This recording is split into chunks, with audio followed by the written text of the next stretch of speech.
And so the goals for this session is to understand some of the following. How do we assess capacity for GOTV planning, and what impact does that have on our goal setting? What does the reporting process look like pre-GOTV? So what shape does reports look like during GOTV? What are we reporting on pre-GOTV? How do we align our universes and our capacity? If you're grappling with the question of like, is this the right universe? Do I have the right universe? How do I create the right universe? This session will, I think, talk a little bit about like how do you actually approach it and get to a place where you feel comfortable with your universes. I don't know that there is a right universe ever, but there's a right universe for your campaign, for your capacity, and so we'll try to work through that together. And then reporting during GOTV, what are we reporting on? What does that look like? How does it fold in with your organizational structure during the campaign? And so want to just make sure that we have some time to go through that. I'm trying to bring up the chat. I don't know where it's hiding out, but I will be monitoring the chat, or attempting to at least. There it is. Attempting to monitor the chat as we go through this. So feel free to drop questions in there, and we will try to answer those as best we can. We have an activity here, and then want to make sure that we have some time for questions as well. And then I also do some office hours later this week. So if you have additional questions, we'll have time for that. So assessing your organization going into GOTV, this is an important aspect of just kind of the planning process during, I think, the lead up to this, and in some of the homework we asked you, like, how many volunteers do you have? What does a regular shift look like? We asked you some of these questions, and those are key to assessing your organization. And the reason why we need to do that is so that we can plan from now until election day, working backwards. What do we need? And that's going to look a little different this year. This is a slide that I put together that's just kind of using this like generic hockey stick ramp that we're used to during kind of pre-COVID GOTV, where everything really ramps up to those last 4 days. And that's really where the heart of voter contact is happening for your campaigns. And there's a lot of reasons why, in the past, we've used this as a model for kind of plotting out where our voter contact happens. Things like the Analyst Institute, other research studies show that there's a decay effect with every conversation. And that just simply means like, if you have a conversation with somebody on one day, over the course of that week, the effect of that conversation will go down. Over the course of 2 weeks, that will go down even further. So timing our contacts closer to when people are actually going to go vote means that they're going to have more of an impact, more of a punch.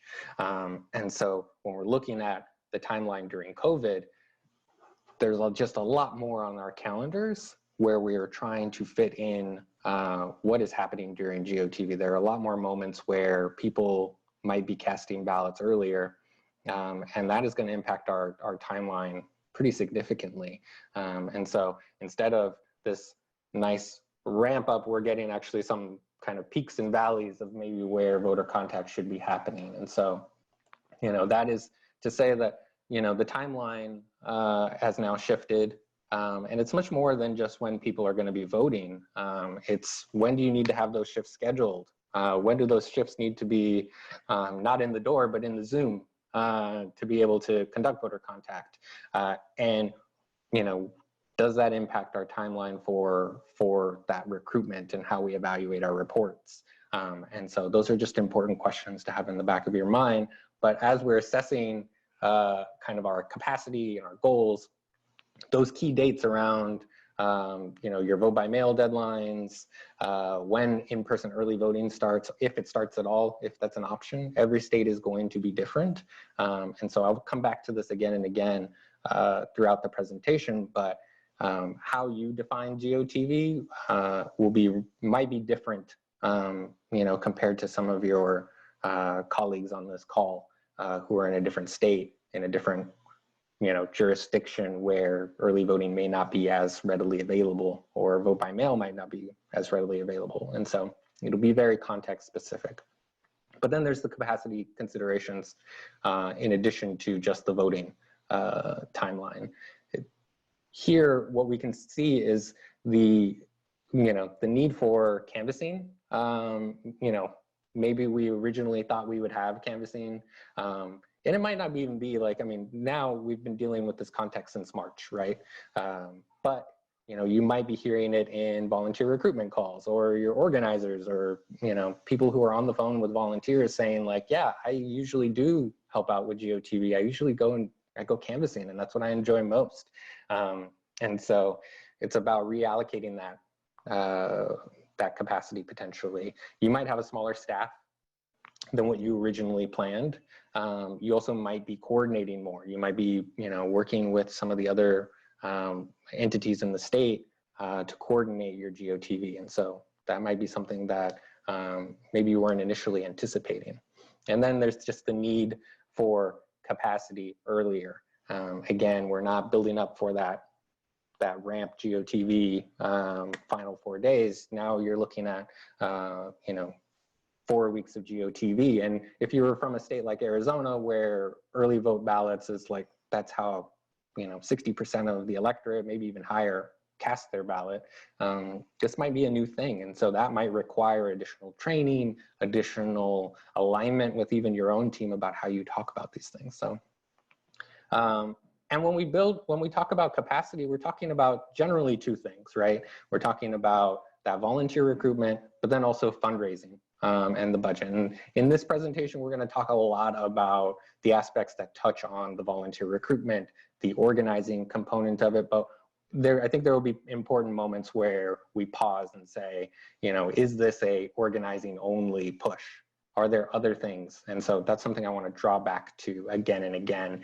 And the components of voter engagement that we are most often talking through are the registration, how are we adding people to the electorate, persuasion, and turnout. And in this presentation, we're going to talk a lot about the persuasion and turnout tactics here. We'll touch on a little bit of like what to do about people who've been registered and how do we include them in our turnout, but we're really going to focus in on these two things here. And so that gets us to a big question, and this is actually something I saw a lot in the pre-survey that you filled out, but there's this question about like, how do we handle persuasion during GOTV? And so I only want to touch on it briefly here because we're talking timeline, and when we're talking about timeline, we're often talking about the phases of a campaign. And none of these phases ever are really kind of cut and dry. There's a lot of overlap. Sometimes you're trying to do multiple things at once.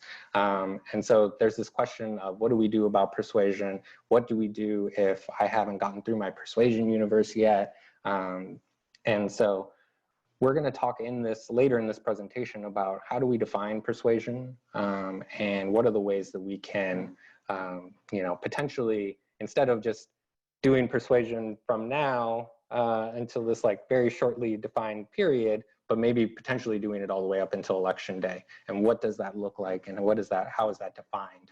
So that we're not necessarily putting our campaign at a disadvantage, because again, GOTV is all about turning people out to vote, making sure they have information to get to the polls.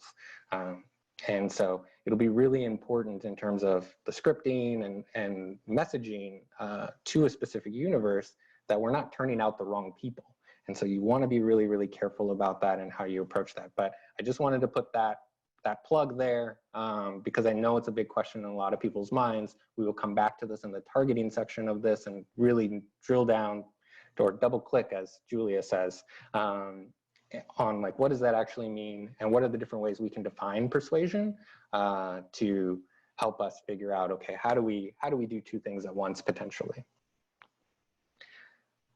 But back to the kind of the question of assessing capacity here, generally when we're assessing capacity, especially from like the organizing perspective here on the left-hand side, it gets really specific into, okay, how many organizers do we have? How many shifts can those organizers recruit in a given week? How many shifts does that give us? And there's a lot of math here to help us figure out, like, okay, what is that actual capacity? How many phone calls does that actually get us to? And hopefully that helps us answer a question around, like, what is our actual universe? There's another question over here on the right-hand side in terms of what's our budget capacity. And so for you campaign managers on the call, you might be, looking at this part of the equation and looking at everything kind of, you have, okay, here's what my budget is and here's what we can accomplish. And your organizing director might just be solely focused on what's our capacity? How do I try to maximize this capacity as much as possible? And so it's really important that those two work together so that the organizing part of the campaign doesn't feel like they have to take it all on their back to reach all of the voters that they necessarily need to. And this is a concept that I'll come back to again and again. But again, we asked you in the homework to think a little bit about, how do you define a shift? What does a shift look like for you, for the different tactics that you might be employing? Because those are important assumptions at the beginning of GOTV to be aware of, so that you can plan, okay, how much voter contact can we actually do on a timeline? And so that turns into a lot of math, and that can be very intimidating, but don't worry. In the Arena Toolbox, we have a tool that will help you kind of plot out week by week, okay, here's how many organizers we have, how many shifts those organizers can potentially recruit, and then from there, using some of your assumptions, figure out, okay, how many calls can we make, how many attempts can we make to talk to voters? And so this is a tool we'll actually go through and use a kind of an abbreviated version of during one of our exercises. And so we will kind of get to see what this looks like. And so kind of play around with it a bit, but you can follow along the links here at the bottom. I'll be touching on a couple of things that are resources that you can use kind of to plot out and plan your own GOTVs here. But again, coming back to this concept of, okay, what are our assumptions around capacity? Getting specific about what are our attempts per shift, conversations per shift, contact rates that we've been expecting. I have 12% here on phone conversations. Maybe that's higher, maybe it's lower. One time I did this training and I had 12 here, and somebody across the room was like, Santiago, I've never seen a contact rate that high. And so it's very context specific. In some parts of the district, it might also differ. Some of your organizers might experience, if they're, are assigned specific counties or parts of a district, they might experience different contact rates. And so this can also vary. The length of time, because again, like, this is important for aligning those shift times, reporting times later, that I think Abby mentioned in the previous in the previous session. But knowing what it has been up until this point is super important. But it also gives us a point to pause and say, is this an opportunity to potentially raise that output? This is another way that you can try to close the gap in terms of shifting those expectations around what do we expect when a volunteer logs into Zoom or, when somebody's, signing up for a shift, what does it actually mean? And so this might be an opportunity to kind of reset and potentially give yourself some more capacity. And so a thing that you might want to ask is like, okay, do we want to up the number of attempts per shift so that we can get more contacts? Do we want to extend time on the dialer, extend the amount of time that people might be doing, SMS shifts? Those are all things that we can kind of think about. How do we reset that? And using GOTV as a moment to have conversations to align the team on that. For managers or organizing directors, what I would just caution is like, is that realistic? And so, especially right now in this given moment, during a pandemic, does it make sense? Do people have time to be able to, accomplish that in a shift? You know, can we increase voter contact through other means? This is a push and pull that I think I've always had with my organizing directors as a data director. I always draw it back to and try to put myself in the shoes of the organizer or the volunteer who's walking in the door, just trying to say, like, can I accomplish this in the given time? You know, and you'll have a day-by-day TikTok yourself or for your organizers, and just kind of, again, putting yourself in their shoes and saying, like, is this realistic, is always a good thing to come back to.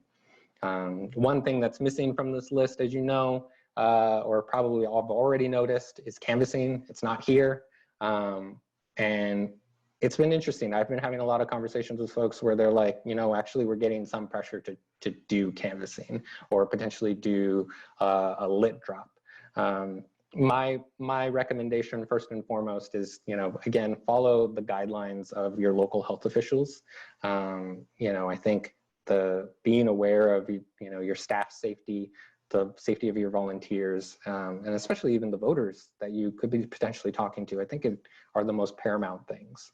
And so there are going to be volunteers who want to go canvassing, or there might be people who, you know, just because of the gravity of this election, and knowing that, like, you know, we've had it for a long time drilled into us that face-to-face voter contact is the most effective thing. They might be ready to go and do that and know, like, this is an important thing to do. And so the thing that I want to just, you know, put out there for you all is that if you're doing any sort of contingency planning where you are going to plot out scenarios where maybe you do have some sort of door knocking during early vote or on GOTV election day, clearly defining what needs to happen in order to make that decision and make that call. And making sure that you're transparent and open with your staff about communicating that, and creating deadlines for yourself to, like, what is the drop dead date when you need to know if you're going to do that. I don't want anybody haphazardly going into canvassing just because of the nature of it right now. It's you know, it's a risk. And so again, if you're feeling that pressure to incorporate a lot of canvassing at the end, again, I pull it back to this question of, like, field doesn't have to do it all. Are there other things that other tactics that we can employ? And that gets to kind of the managing up. It gets to also just not putting that pressure on yourself. If you're the organizing director, canvassing has always been one component of a much larger campaign. And then in addition to that, like, canvassing requires resources. You know, if you're going to do a literature drop or anything, like, you have to get that literature by a certain date. You have to buy that literature. It has to be designed. It has to be printed. You have to just have a plan for distribution. You potentially now have to have staging locations where people can come and pick up that. And so I think it opens the door to a lot of questions that I think are important to ask, to make sure that you have these boxes checked if that's a road that you're going to go down. And then I also can't emphasize enough the training component of it. You know, again, haphazardly going into that is going to put people's health at risk. And so that's also just something I think an important plug to put in your ear about, again, having the back of your campaign team in order to get there. But also we're always going to be layering contacts, whether it is our own media, direct mail programs, of course the organizing, but there's also radio, paid digital, TV, all of this stuff is coming together. And if you're a campaign manager, again, you might have more visibility into what tactics are on the table for your campaign with your given budget. And those are things that the organizing director or the digital director or whoever else you might be working with may not have insight into. And so again, for creating buy-in, it's helpful to, again, when you are creating your GOTV plans, communicating that out with the rest of your team so that they can know how everything else is coming together, and what are the ways that we're trying to layer these contacts, or how these different tactics work side by side with one another to reach voters. Now, the pre-GOTV reporting, one of my favorite things, always been one of my favorite things. And again, because it's just so simple. It's so simple. It's just about GOTV shifts. Just shifts, shifts, shifts all day. Like that's what it is. You still have your like normal reports. Your, you know, maybe you have a top line report that you look at or that you pull from Van every day to see how many contacts and attempts that you had yesterday and this week. But this is much more forward looking at the number of GOTV shifts that you recruited against a goal that you've set for here, you know, for each day of GOTV. And again, it's very much connected to how you're defining GOTV. You know, is it early vote plus election day? Is it once ballots drop? Like, what are the days at which you need to be making sure that you have capacity ready to contact voters who are going to be casting ballots? And so this is a screenshot of the GOTV volunteer report that we have in the Arena Toolbox. And this is broken out by organizer and staging location, which is now maybe antiquated because I don't know if we're going to have like actual physical staging locations. But it is a report that is broken out by organizer.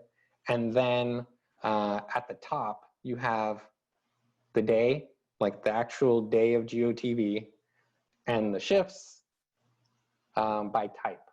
So like our number of phone shifts, what is our goal for that, and our percent to goal. Dialer shifts, percent to goal, and text shifts, percent to goal. And so it's getting really granular and looking at like day by day, how much capacity do I have? And, you know, again, this is something that is in addition to maybe other reports that you might be looking at, but this becomes more and more important as you get closer to GOTV and knowing on critical days when you are hoping to have a lot of voter contact, like what is your capacity shaping up to look like? And again, you're looking backwards from election day to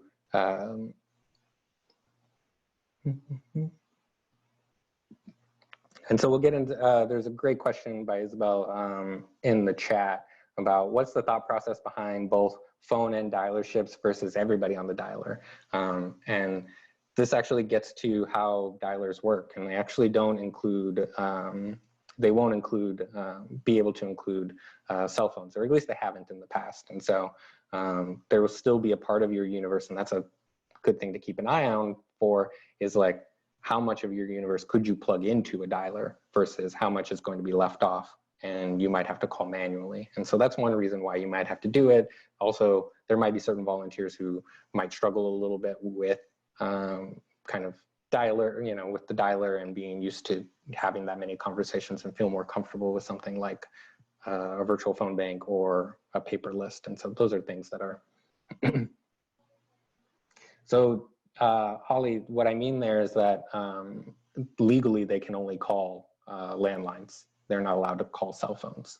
And so again, like it's just, it gets, you know, it's a limit of that tactic, and every single tactic, even though it has a high capacity to call cell phones, they may not be able to do that. Through Talk might be different because I think it's there's still a person like hand dialing the number to get to you. So those, it might be different in terms of the tech that you're using, but that's something that you'd want to keep an eye on in terms of making sure that that's how you can use that. So if you do have a kind of software that will help you call people, then maybe you don't need to have phone shifts and everybody can be considered a dialer shift.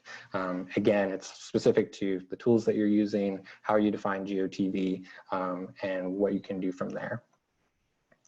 And so again, that timeline, when do you want to have people coming in? What are those big moments that you're organizing around?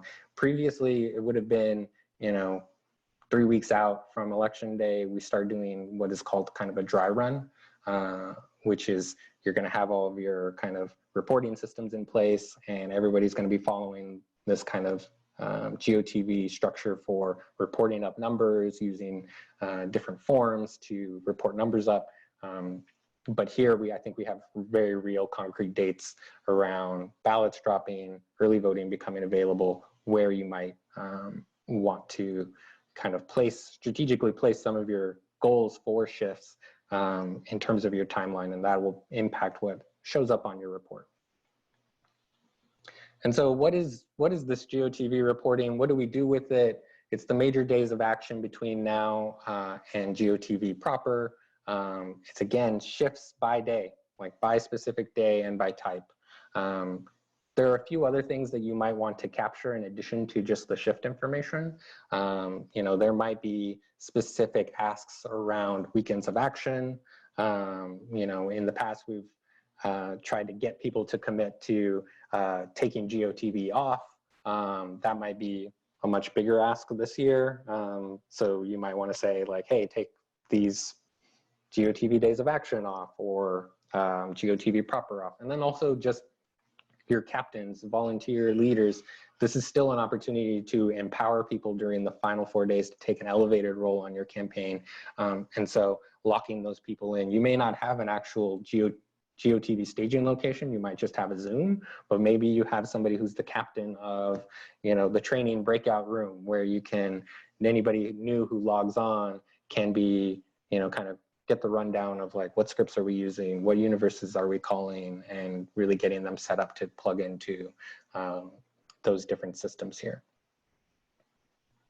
And I think the last thing here is just, again, coming back to this idea of like, again, how you define GOTV is sort of your North Star here in terms of where are you going to plug in your major days of action, where do you set goals, how do you use this type of report. And again, this reporting is useful in terms of creating accountability. And so, you know, in addition to this report, you might also do, you know, nightly check-in calls with your team, you know, where people are reporting out, hey, how many shifts do we recruit today? You might set data entry deadlines for when these shifts need to be in My Campaign Calendar. The My Campaign Calendar is just a really useful tool in terms of making sure that shifts are real, that it's connected with a real person. It's not just, yeah, I have 10 shifts tomorrow. I know exactly who those shifts are and when I expect them to walk in the door. And we have a really good, I think, I didn't link out to it here, but the GOTV Vol report has a good step-by-step in terms of how to manage, how to use My Campaign to manage your GOTV shifts. And so I would plug that one again. And I think even probably more so than this template itself, that guide is really useful in terms of like, okay, how do you use this tool to manage those shifts? Because again, you know, the report itself is based off of the data that has been entered into VAN. And the saying goes, if it's not in VAN, I don't know if anyone wants to finish it for me in the chat, but it's the whole reason that saying exists about VAN. If it's not in VAN, it doesn't exist. Thank you. Thank you. Thank you, Hope. Thank you, Melissa, Jesse, Daquan, AC. You guys know. Everybody here knows. If it's not in VAN, it doesn't exist. And like, again, this is, you know, in a volunteer context, in the context of GOTV, like it is super important that we know what shifts we have, what day that those shifts are coming in. And so again, this is a helpful tool in terms of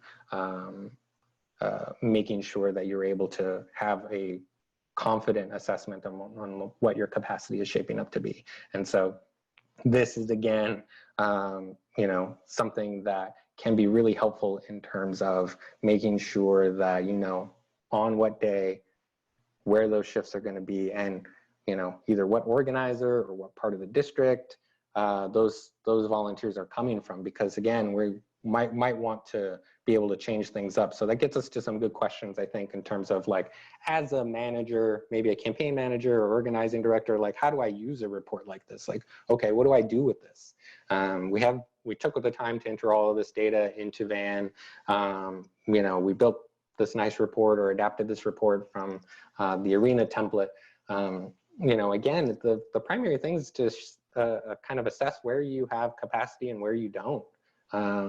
You know, you might be able to kind of double down and say, okay, like, let's really make sure that we are recruiting, attempting to recruit shifts in this part of the district. helping you identify those gaps. If you have any out-of-state capacity coming in, you know where maybe to try to plug those people in. You can use this as a management tool for your organizers. Again, that accountability in terms of like, hey, we need you. Like the best conversations that we're going to have are from people inside this district, who live in this district, who are from this district, who are passionate about this campaign, this candidate, know the importance of this moment. Like we want to make sure that as many of those shifts as possible are filled by people from this community, and ways to try to problem solve that.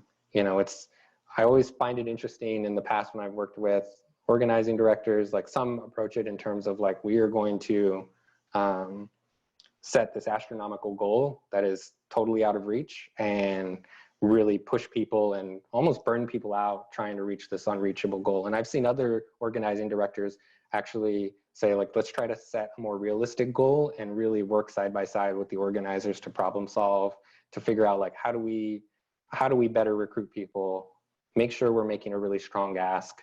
If you're a campaign manager, you're thinking about what are the other ways that we can help generate leads?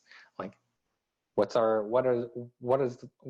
the asks that we're putting into our email to, you know, get people's commitments to GOTV? Is that data getting over to our organizers to be able to recruit people? And again, just deploy resources. Do we need non-organizing support to fill a gap? You know, do we need something like a stipend to, you know, increase our capacity for, you know, some of these volunteer leaders who, you know, have a lot of time, but also, you know, are facing economic hardship and they have to work. So, you know, what are ways that we can incentivize people to take part in this? And if you're an organizer or you're working with your organizers and again, trying to put yourself in the shoes of how would they use this report, it's again for them to double down on shift recruitment, but also they can use this report when making a hard ask. They can see literally in kind of a calendar format, day by day, where are they progress to goal? How many more shifts do they need? Like, I remember as an organizer, I used a shift report like this as I was on the phone with potential volunteers and saying like, well, really, I need, you know, in order for the dialer to work, I need X amount of people who are, you know, seated at any given time, and I'm 2 people away. Like, can you help me get to that? Like, you know, getting super specific about what that ask is. And you can also use this report to, again, create buy-in with people who you're hoping to take an elevated role during GOTV. Like, we're expecting a lot of people. I could use help training people on volunteer scripts or prepping people for the dialer. Again, you know, creating those moments to empower people and just make sure that this isn't just a report that you look at once at the beginning of the day. You can use this as a tool throughout your day to kind of help you see where things are shaping up and how you can make adjustments. So now I'm going to pivot a little bit to talking a little bit about targeting during GOTV. What do these universes look like? How do we figure out who we're talking to and what we're saying to these people? You know, in the weeks leading up to GOTV or in the slides leading up to this part of the presentation, we're talking a lot about capacity and how do we develop that sense of what our capacity is and start to really assess, like, are we above or below expectations? Do we need to make adjustments to what universes have been to this point? Or are we just like super close to closing the gap and our universes should stay the same and we just need that final push? And so we're going to talk a little bit about like, what are the dynamics that go into that? And this is actually a really tricky thing to talk about because universes can look different for all of you. And I think there are like 2 large scenarios that hopefully all of you fall into for how you actually receive or get your target universes. And the first one is where you are, you know, maybe you're the campaign manager and you just have an organizing director and it's like, it's up to the 2 of you to figure out what that universe is.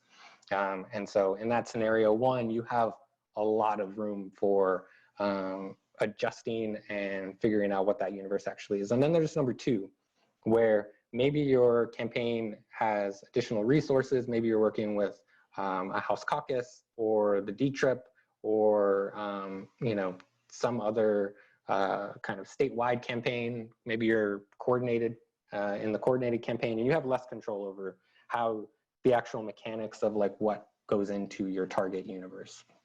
And so I'm going to talk through both of those scenarios. We'll start with scenario one, where you have a lot of control over what goes into building the universe, and we'll highlight some tools that are helpful in terms of navigating that. And I think it's helpful for everybody to see what that is, so that you can kind of get a window into maybe what target universes you've been given might be looking like. And I'll also give you some good questions in terms of like how to evaluate those things. But these are the two different scenarios that we'll walk through here. And I think we'll cover the majority of you in terms of like what level of control you might actually have here as it relates to your target universe. So, and this will also get us into the content related to how we approach persuasion, which I promised earlier we would get to talk to. So scenario one, you're creating your own universes. You're going into Van and actually going into create a list and creating those searches that you're going to use to determine who your universe is. There are a couple of different buckets that people might fall into. There's the persuasion bucket, which I think a lot of us have some question marks on in terms of like, okay, people are going to be voting so much earlier than we originally anticipated. Like, I still have so much of my persuasion universe left. Like, what do we do about that? Then there's the pure GOTV universe, where it's just those identified supporters or modeled supporters, you know, and we're just trying to reach those people. And I kind of break up the persuasion into two different buckets. And I think this is important in terms of the sequence, especially if you're thinking you need to do persuasion all the way up to election day. There's what I would call like early persuasion, which is almost like the truest sense of persuasion. Like, these are like actually undecided voters. You know, maybe we're using some type of model, and I'll go into like the actual mechanics of it here in a second, but they are like truly people who we're trying to flip from either you know, maybe they're Republican and we want them to vote for our candidate, or they're undecided and we want them to vote for our candidate. And like, that is the hard persuasion that we're trying to do. But then there's what I would call like kind of this kind of more generalized persuasion, where we don't necessarily know who they'll vote for. They could be persuaded to vote for our candidate. Maybe our candidate just doesn't have a lot of visibility and name recognition. So we're trying to build up that name recognition as much as possible in the lead up to election day. And I want to differentiate like those two different types of persuasion as much as possible, because I think they are very different. And there's one that I would feel really comfortable doing closer to election day, and there's one I would feel less. And the kind of the early or true persuasion is what I would feel less comfortable kind of pairing in tandem with a turnout message. And there can be, I separate these two things out differently, because there might be a kind of, I don't know if it's a want, or it might just be your first inclination to say like, all right, we need to do both persuasion and pure, you know, actual GOTV. Like, let's combine these people all into one list and like, just go. I separate them out because I think it's important that each gets their own specific kind of script, that volunteers are prepped for the conversations that they might be having, because they can be very different.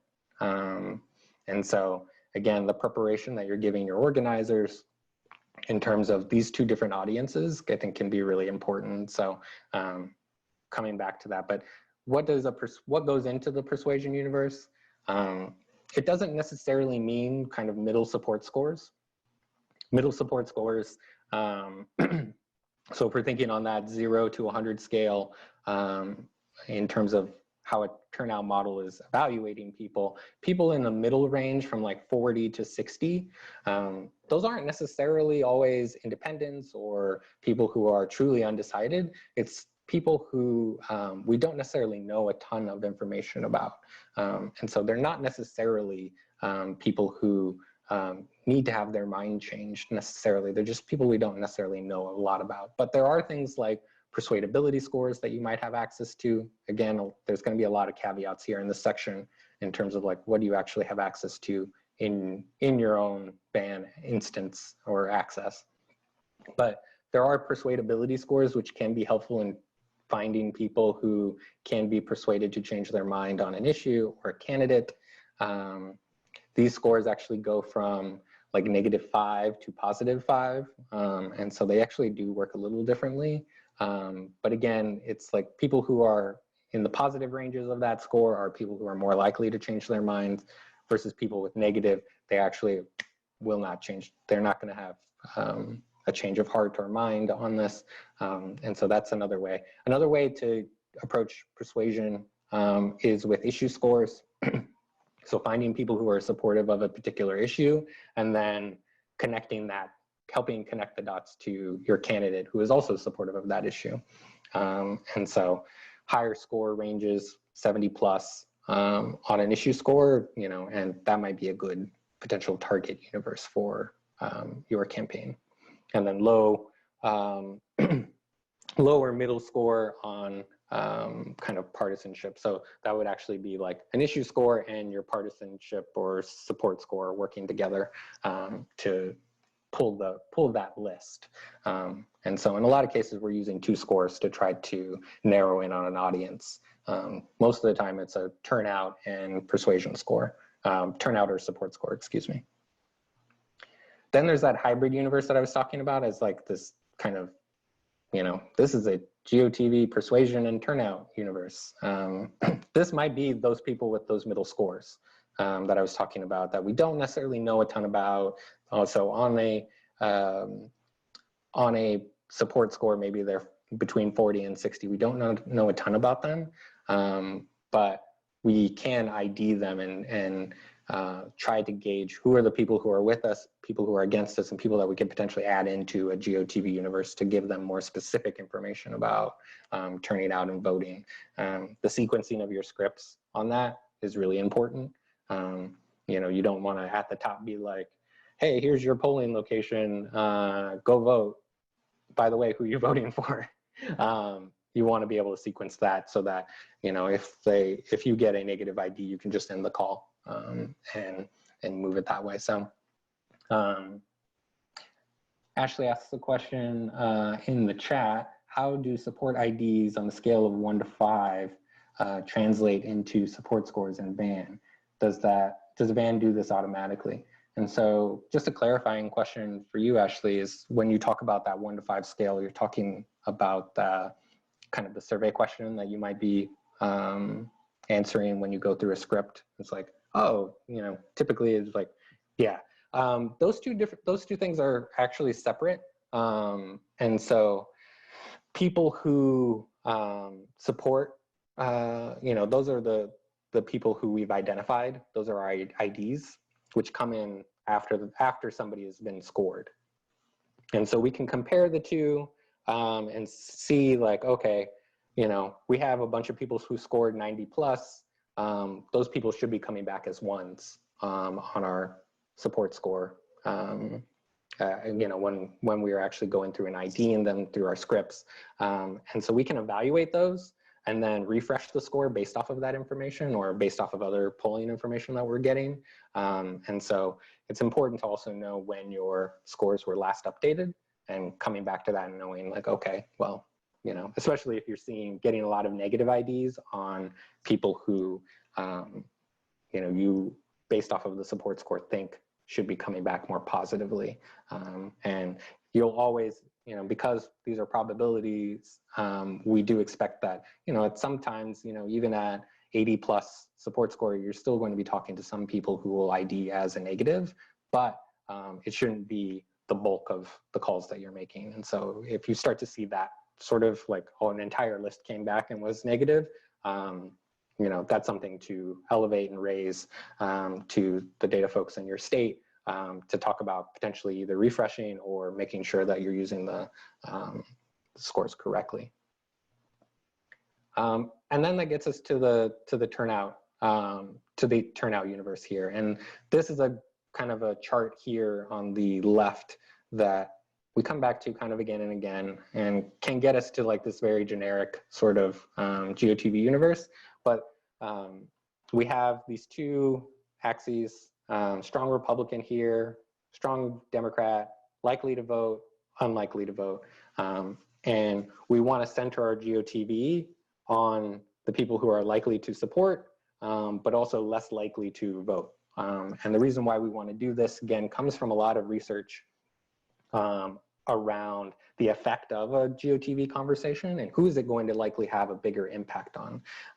And so, you know, if you put yourself in the shoes of a voter who maybe right now, and I've been answering a lot of calls from my family about vote by mail, and I don't even have all the answers, but like, you know, putting yourself in the shoes of these voters, they have a lot of questions around the voting process, what it looks like, and the more confident we can make those voters feel who, you know, maybe don't necessarily know all the ins and outs. You know, there's a lot that's happening in the world, and this is one additional thing to worry about in terms of, and so centering our contacts in the middle here with people who are a little less likely to vote has a much bigger impact, much bigger effect. And so this is just a diagram showing like, here's where this GOTV universe can be centered. Now, based off of what your capacity is, you can expand, you can contract this to fit the capacity that you actually have, so that you're always talking to the right people at the right time. You know, these scores are not always perfect, and use a lot of historical data to inform them, especially around things like going and casting your ballot. And so if up until now, a big part of your campaign has been empowering and registering new voters, those people, when they come onto the rolls and get scored, they might receive a much lower turnout score than this kind of predetermined range. The score might assess them as being highly unlikely to vote. And so we'll talk through here in terms of a couple of different steps of how you can make sure that those people are included, how you maybe adjust the scores, but you know, it's always combining the support access, the support score, and then that turnout score. But when we are thinking about how we use that support score, we're looking at people who are highly supportive. We're thinking like 80 plus. This could be lower in certain, it could be lower in terms of like the actual score that you're using. Maybe you want to use 70, maybe you feel comfortable going down to 65. But again, these are people who on the support score range are likely to be Democrats or be supportive of your candidate. And so if you're on a congressional campaign, there's a chance that this might be like candidate specific. So it might be who's likely to vote for Lauren Underwood for Congress. But if you are not in a targeted race, it might be, you know, kind of a DNC model generic support score. And Jesse has a good question here in the chat. You know, how reliable do you think the DNC support scores are? I actually think they're fairly reliable, but it is modeling, you know, support for either a generic Democratic candidate or the party itself. And you have to think about that score in relation to who your candidate is, and how different, you know, hopefully better than they would be than the generic Democrat. And so that's just something to keep in mind, like always thinking about, especially with support scores, like was this made for my candidate or is this a generic score? And the generic scores will be helpful and it will get you a long way. But you have to also think about like, how are we different? And that question actually gets us to an important point that we'll talk about later when we're evaluating some of the tiers and information given to us. So people in that scenario too, I think that's an important question for you all. And then the turnout score, again, using that kind of middle turnout range, 30 to maybe 69, it could be 40 to 60. And so can be higher, lower, expanded for specific groups, depending on what your capacity is, or if you really want to make sure that we're, turning out people of color, you can adjust how you use that score. You also might want to include people who've newly registered. Again, thinking about, especially if your campaign invested time in trying to register voters, who are voters that you already have a relationship with, who, you've talked to. You would also add in, and I don't know if I have it listed here, but people that you've identified via your persuasion tactics, you might also add them in here as well. And then Daquan has a question.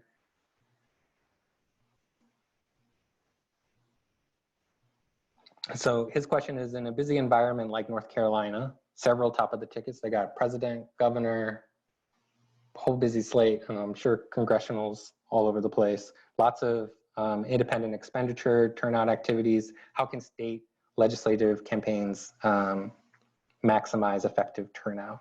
So this is again where I think how you play into some of the other, like what is, knowing what the coordinated campaign or maybe the House caucus is focusing on, and how those two things are maybe different, might be a good question. Because there might be voters top of the ticket who might not be interested in, maybe they're not enthusiastic, or maybe there are voters who in your district, because of how red that district is, like you're just going to be asking a lot of voters who can potentially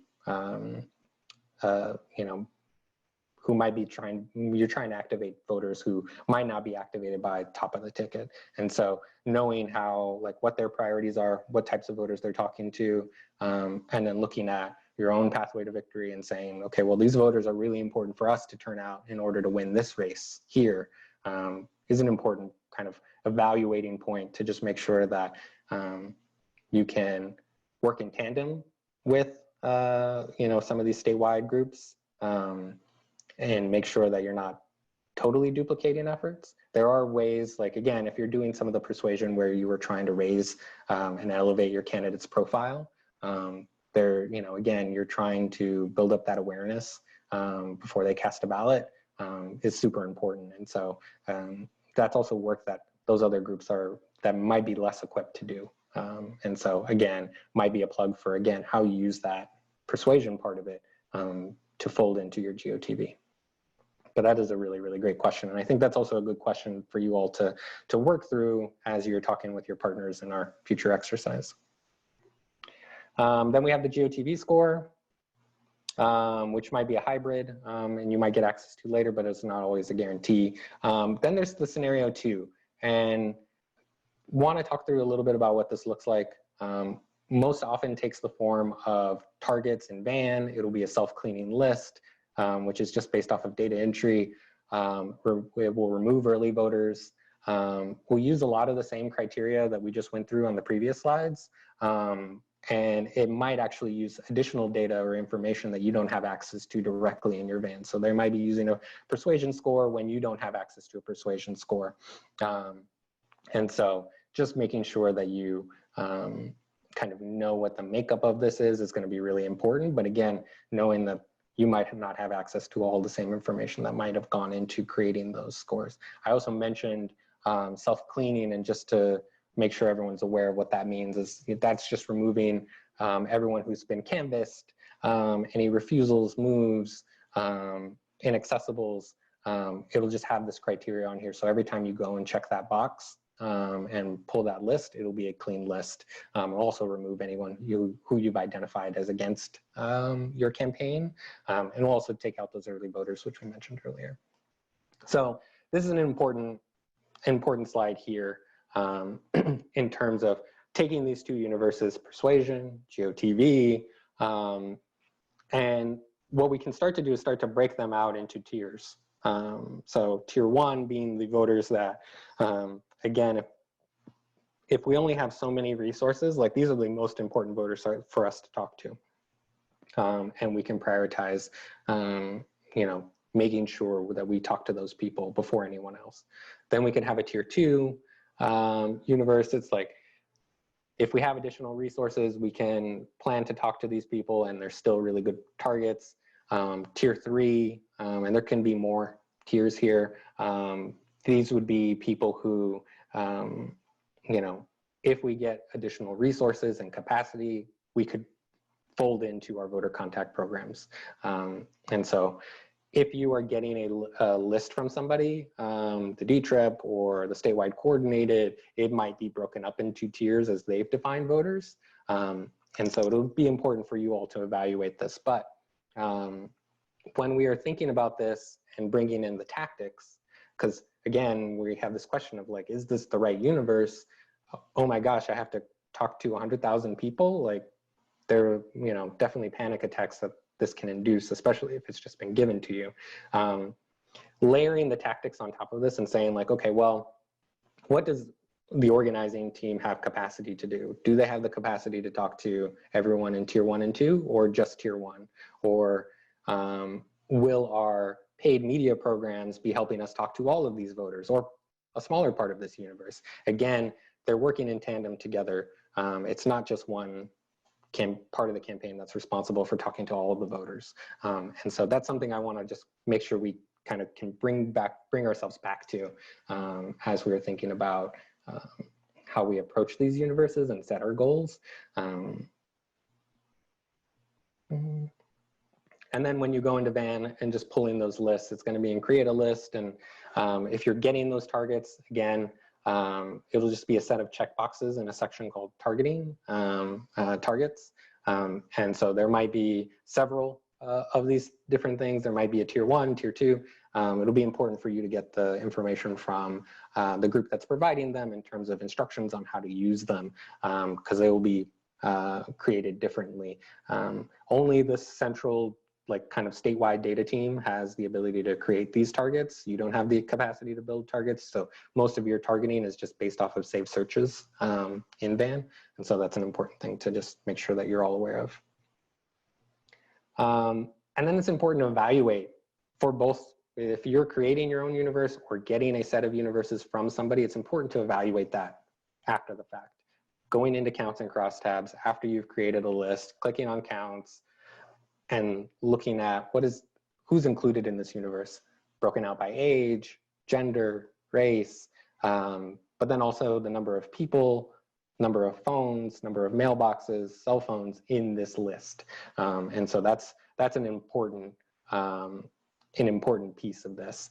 You know, you can accept this on face value, but I think to Daquan's question earlier, and then there was another question earlier about kind of the reliability of kind of generic scores, is knowing like, how does this universe that's been given to us apply to our race? And are we talking to the right people? So these are 5 questions, and this will be in the doc that we'll share you on for the exercise.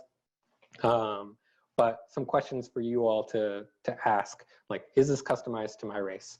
Are there important voters who are in a lower tier who we think we should elevate and try to prioritize talking to? There was an important question, I think, that somebody, or an important point that somebody raised in the chat about, do we have enough voters to go into a phone dialer? Like, do we have, you know, that's an important question, especially if you are using a phone dialer that doesn't allow you to call cell phones. Do we have a capacity, number 4, do we have capacity to go lower on the support score? So maybe we have, you know, a lot of capacity, we can talk to more people. How do we expand that beyond maybe what we've been given or what I've created? And are there any voters in this universe that surprise us? And so, you know, are there people that we would want to exclude because we don't want to talk to them? Or are there people who've been excluded from the universe that actually should be, because they're important to, you know, how you evaluated winning this race? And so if you are given this, you can ask for adjustments for your district to either the statewide data coordinated person, and you may or may not get that adjustment, but you can also ask for guidance on how to appropriately either remove people or add people in, because there's a big caveat here. People who are following this stuff in the state will be able to see if you're calling people, especially if like your campaign agreed to call the coordinated targets. They'll be able to see when you call outside of that based off of your data entry. And so that can just be a way of just, again, avoiding any sort of I don't know, political hiccups or snafus or what have yous. And so again, reaching out, getting that guidance, like I doubt, especially like, you know, if I'm running for dog catcher and I want adjustments made to the targets from the coordinated, I'm probably lower on their list of priorities. And so they may not, but they might be able to give me good guidance on like, how do I just not totally mess things up? And so I would recommend that. And so, wow, we are at 140, wow, 149. And so I wanted to give you all an exercise in pairs, evaluating some voter contact tiers and answering some questions. And I know you all did potentially do some pre-work in terms of like coming in and saying like how much capacity you have. You can use those numbers. If you didn't have time, I gave you some capacity. And so you can use that to evaluate, do we have the capacity to reach these tiers? You know, what methods are we going to use to try to reach them?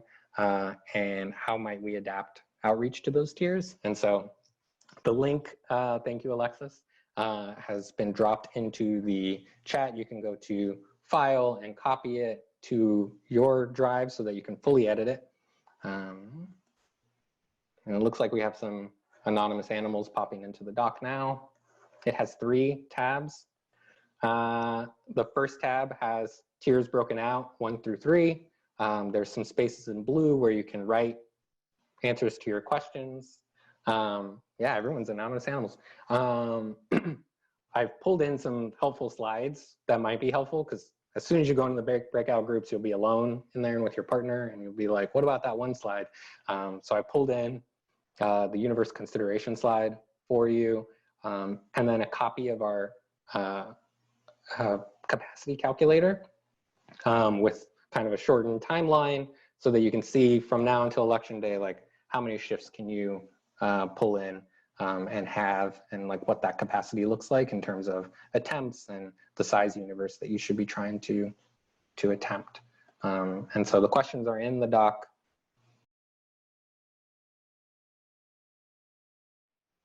I think so. Is that all right? Was that helpful? You're like, oh my gosh, I got so much more homework to do now. I'm gonna figure this out. I think one of the things that I think is interesting about this is like, again, thinking about that counts and crosstabs, evaluating those tiers. We had it broken out by geography. I don't know if you all noticed, but it was like broken out by wards in a city.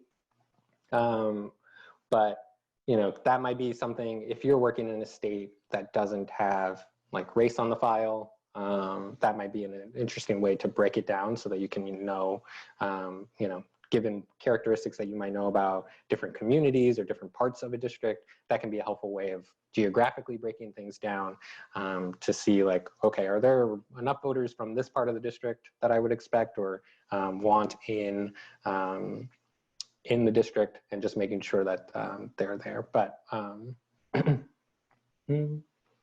and so we'll debrief, we'll try to have a little bit of Q&A time, but we're gonna go a little over. So apologies for that. And again, we'll have office hours where we can go into a little bit more depth. But the last thing that I wanna touch on is GOTV reporting, and when like actual like proper GOTV, when you are in it, however you define it. I don't know why, but like the boxing bell like went off in my head, and so I put boxing bell glove emojis here because it's like it's the real deal, right? So I want to like drill down. I think the most important thing here is like, what is GOTV reporting, and like why do we do it? And the answer is just to monitor capacity and redirect capacity. That's the whole reason why we do it. And I was grappling with this question of like, well, if we're not canvassing, like, should we even be doing this type of reporting? Like, is it still important? And actually, the answer, as I've been formulating it to myself and working through it myself, like actually surprised me, because I actually think it's more important now. Because the tactics that we have left on the table, texting, phone calls, dialer, you know, relational, those are all a little bit more nimble than capacity. than canvassing capacity is. And it's really hard and takes a lot of time to like redirect people from one part of a district to another part of the district to go canvassing. If we feel like we're lacking shifts in one part of the district, it actually is easier to try to redirect those shifts. So we're reporting and soft reporting essentially on the shifts that are coming in from the field, phones, dialers, text. These are reports that go from either your organizers to regional to a kind of a central boiler room. And that boiler room's responsibility is trying to solve problems around, capacity issues that we're seeing in the field, redirecting that capacity, redirecting maybe out-of-state volunteers to fill in gaps to, again, meet those needs. And again, needing to be nimble about where we are is, I think a strength of some of the tactics that we have left on the table. Important thing here is that the data entry doesn't stop. I think a very antiquated view, maybe I feel like this started to go out of style in 2014 where people were like, all right, GOTV's here, no more data entry. That's not true. We're still taking these things, we can still clean these lists and make them better in the lead up to GOTV or election day. And so the data entry doesn't stop. I think there was a question in terms of like reaching saturation with context. Most of the time you will only have capacity to reach person once. And so you'll want to remove them to the list. If you have more capacity, you might do an additional round and try to reach them again, but that might not be the case. And so again, having that data entry is important. Also a strength of a lot of the tactics that we're using here. The data entry is pretty automatic and synced to Van. And so that's helpful. But in terms of like what this looks like formally, maybe by GOTV staging location, where like, okay, this staging location, an organizer might have multiple, maybe two or one staging locations that they're collecting reports from, and essentially saying like, here's where we have shifts in the door, and those shifts, those staging locations will be attached to precincts that they'd be responsible for walking. Now it's going to be maybe just by organizer or geographic region, but my recommendation is like, it is whatever you can most quickly move capacity around or communicate that you need capacity in one area or another. And so, that might be a House caucus, it might be the D trip, it might be the coordinated campaign, but like, what's going to help you identify where there's a capacity need and communicate that upward. In terms of what you're actually reporting out, the shift types, dialer phone, completed shifts, and then also where you're having no-shows and where there's a flake rate. And this is, again, helping you advocate for resources in your district. And so hopefully it's a good accounting of like, here's the capacity from this district, and then you can bring in the other resources to say like, where do we fill in the gaps? But again, it might be very straightforward. It might be your district up to a House caucus. It might be a couple of organizers up to your campaign's boiler room. It can be fairly straightforward, but there are more complex. And I think even in the previous session, they talked about what the kind of different chains of command look like. And then it's just it can be just a simple Google form. I remember people were like, there's gotta be something better than just a Google form to do this. It's actually highly customizable. It is something that is nimble enough that we can use and adjust on the fly if we need to. But it is centered around the standard reporting times. And so during the weekday, it might look different. It might just be 2 different reports, one midday, one at the end of the night. And then on your weekend, days of actions, places where you're going to have a lot of GOTV activity, there might be more shift or reporting times. And so again, it's going to look different day to day. Like I wouldn't expect, for 3 weeks of GOTV to have, 10 different reports on a given day, like simplifying it, making it as easy as possible for people to report up. And this is what that report might look like, broken out by organizer. And really mapping out shift by shift. Like if you have 3 shifts in the day, saying, okay, what are our expectations for the number of volunteers that we had scheduled and how many actually came in the door, and what's our flake rate looking like. And so I think there's probably a template that will reappear in the Arena Toolbox around this, so be on the lookout for that. We had an old version that we took down and like became more kind of canvas tracking focused back in 2019, and I think that's probably gonna switch back around. And then when should you try to implement these systems? And so again, how do we use this report? Like why? It's to, again, adjust, right? And so during the weekday, you might be adjusting, using those numbers that you're receiving to adjust the next day's capacity, because you don't necessarily have like just massive amounts of volunteers coming in on a weekday. There's not so much that you can kind of adjust and move around. Whereas on the weekend, the day of action or GOTV, your shift adjustments are actually for the next shift. How are we going to use the next shift to fill in some of the deficiencies or gaps that we had during the last shift?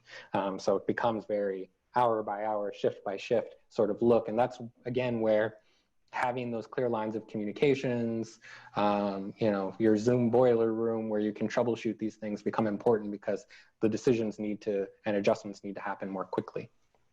And so I think that is all we have. I'm only 10 minutes over.